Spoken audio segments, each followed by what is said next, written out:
ఓరుగల్లు గడ్డపై political fight యమరంజుగా సాగుతోంది. వారం రోజులుగా Jangaon MLA Palla Rajeshwar Reddy, Station Ghanpur MLA Kadiyam Srihari మధ్య మాటలు తూటాలు పేలుతున్నాయి.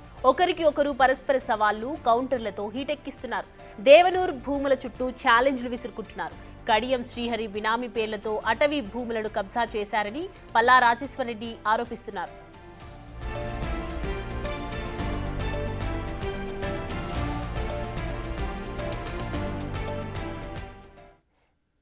మీడియాతో మాట్లాడండి, అటవీ శాఖ వాళ్ళతో మాట్లాడండి, రెవెన్యూ వాళ్ళతో మాట్లాడండి. ఎక్కడ కడియం శ్రీహరి ఆక్రమించుకున్నాడో మీరు సాక్ష్యాలతో ఆ భూమి ఎక్కడుందో చూపించండి. నేను చేసిన సవాల్కు కట్టుబడి రాజీనామా చేస్తా, మీ ఇంట్లో గులాంగిరి చేస్తా. లేకపోతే అరే సన్నాస విధవా నా ఇంట్లో గులాంగిరి చేయాలి. ఈ మధ్యన ఇంకో కొత్త కథ చేస్తున్నాడు. నేరుగా నాకు సమాధానం చెప్పలేక, నా సవాళ్ళను స్వీకరించలేక, మొన్న ఆయన అంటుడే నేను బుచ్చుకుక్కను కాదు కాపలా కుక్కని. ఏదైతే కుక్కనే కదా, బుచ్చు కుక్క అయినా కాపలా కుక్క అయినా కుక్కే కదా. నువ్వే ఒప్పుకున్నావు కుక్క, చాలా ఫైన్, మీ క్యారెక్టర్ ఏందో నీకు తెలుసు. అయితే ఆరోపణలు కాదు, దమ్ముంటే ఆధారాలు చూపించాలని ఛాలెంజ్ విసురుతున్నారు కడియం. కబ్జా చేసినట్లు నిరూపిస్తే పల్లా ఇంట్లో గులాంగిరి చేస్తానని, లేదంటే ఆయన తన ఇంట్లో గులాంగిరి చేయాలని సవాల్ చేశారు. ఆ దేవనూరులో నీవు దొంగతనంగా నీ బినామీ పేరు మీద నీవు భూములు కొన్నవా లేదా? ఆ భూములకు నీవు ఒక జీతగాని పెట్టుకొని గత నెల వరకు కూడా గత సీజన్ల వరకు కూడా వ్యవసాయం చేయించినవా లేదా? రోజు నీ అల్లుడు అక్కడికి వచ్చి నువ్వు నీ అల్లుడు నీ కుటుంబం వచ్చి చూసుకుంటున్నావా లేదా? దాని పక్కనే ఉండే ముప్పారంలో, అదే అడవి భూముల పక్కనున్న ముప్పారంలో నీవు మళ్ళీ 24 ఎకరాలు నెలన్నర కింద మళ్ళా బినామీ పేరు మీద కొన్నవా లేదా? ఆ కొనడానికి నీ అల్లుడు మీ కుటుంబ సభ్యులు వచ్చిందా లేదా? దాని పక్కనే ఉన్న రోడ్లు కొత్తగా నువ్వు వేయించుకోవడానికి పక్కనతో భూములను తుంచుకున్నావని చేస్తూ నాకు చిమ్మునెత్తులేదని చెప్పి మాట్లాడతావా? జాగ్రత్త బిడ్డ, ఖచ్చితంగా అన్నిటి కూడా నిరూపిస్తాం. నీ యొక్క మొత్తం కూడా నువ్వు వేసుకున్న ముసుగును కూడా తొలగిస్తామని చెప్పి కూడా నేను హెచ్చరిస్తా ఉన్నా. ఆ దేవనూరులో ఈ అంశానికి సంబంధించి పూర్తి డీటెయిల్స్ అందించడానికి మా ప్రతినిధి వేణు జాయిన్ అవుతున్నారు లైవ్ లో. వేణు, ఇద్దరి నేతల మధ్య మాటలు వింటూ ఉన్నాం. ఒకరిపైన ఒకరు సవాల్ విసురుకుంటున్నారు. అసలు ఎంత దూరం వెళ్తుంది, కారణాలు ఏంటి?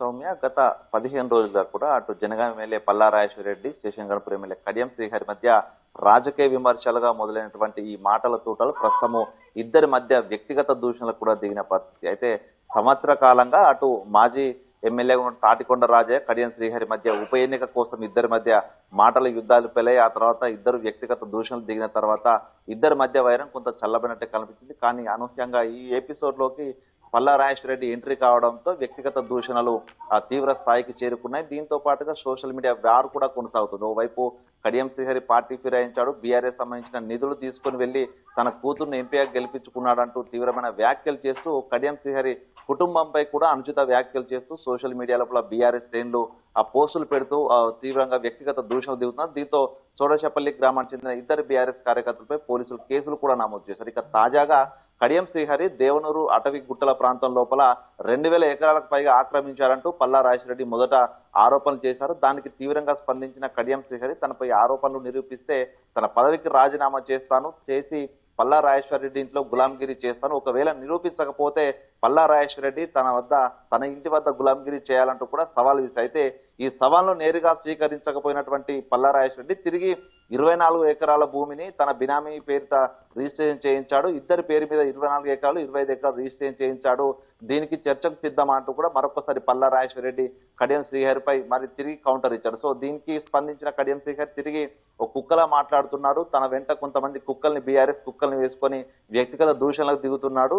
నేను ఛాలెంజ్ ను స్వీకరించే సత్తా లేక లేనిపోని అర్ధరహిత ఆరోపణలు చేస్తున్నా అంటూ కూడా తిరిగి కడియం శ్రీహరి మళ్ళీ కౌంటర్ ఇచ్చిన పరిస్థితి కనిపిస్తుంది. దీనికి ప్రతిగా స్పందిస్తూ పల్లా రాజేశ్వర్ రెడ్డి నిన్న కూడా జనగామ నియోజకవర్గ మీటింగ్ లో మాట్లాడుతూ తాను ప్రజల సొమ్ముకు కాపల కుక్కలా ఉంటాను, కానీ కడియం శ్రీహరి గుంటనక్క అంటూ మరొకసారి సంచలన వ్యాఖ్యలు చేశారు. ఇద్దరి మధ్య జరుగుతున్న ఈ వారు ప్రస్తుతానికి అటు రెండు వేర్వేరు నియోజకవర్గాలు అయినప్పటికీ కూడా కడియం శ్రీహరి పార్టీ మారడం, కడియం శ్రీహరి పార్టీ మారిన తర్వాత ఉమ్మడి వరంగల్ జిల్లా లోపల పూర్తి స్థాయిలో బీఆర్ఎస్ కంప్లీట్ గా గ్రాఫ్ డౌన్ ఫాల్ కావడంతోనే ఈ స్థాయి కక్షతో పల్లా రాజశేఖర మాట్లాడుతున్నటువంటి చర్చ రాజకీయ వర్గాల లోపల జరుగుతుంది. మొత్తానికి రాజయ్య సైలెంట్ అయిన తర్వాత పల్లా రాజేశ్వర రెడ్డి కడియం శ్రీహరిని టార్గెట్ చేయడము, రైతోత్సవ సభ ముందు వేళ కడియం శ్రీహరిని టార్గెట్ చేస్తేనే వరంగల్ కు సంబంధించినటువంటి బీఆర్ఎస్ శ్రేణుల్లో ఉత్సాహం నింపుతున్నటువంటి ఒక అంశంతోనే పల్లా రాజేశ్వర రెడ్డి నేరుగా కడియం శ్రీహరి తన కూతురు ఎంపీ కడియం కావ్యపై టార్గెట్ చేస్తూ వ్యాఖ్యలు చేసిన ఒక చర్చ కూడా జరుగుతుంది. మొత్తానికి ఈ ఇద్దరి మధ్య జరుగుతున్నటువంటి ఈ యొక్క సోషల్ మీడియా వారు అదేవిధంగా ప్రత్యక్షంగా ఇద్దరి మధ్య మాటల యుద్ధం అయితే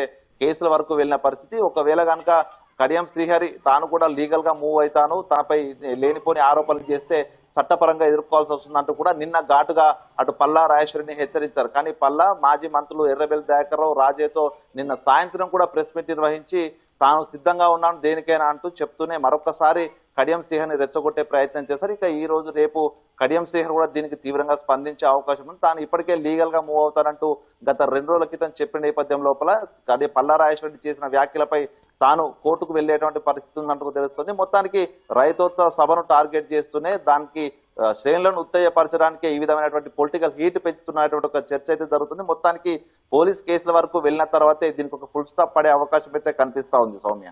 right Venu, thanks for the updates.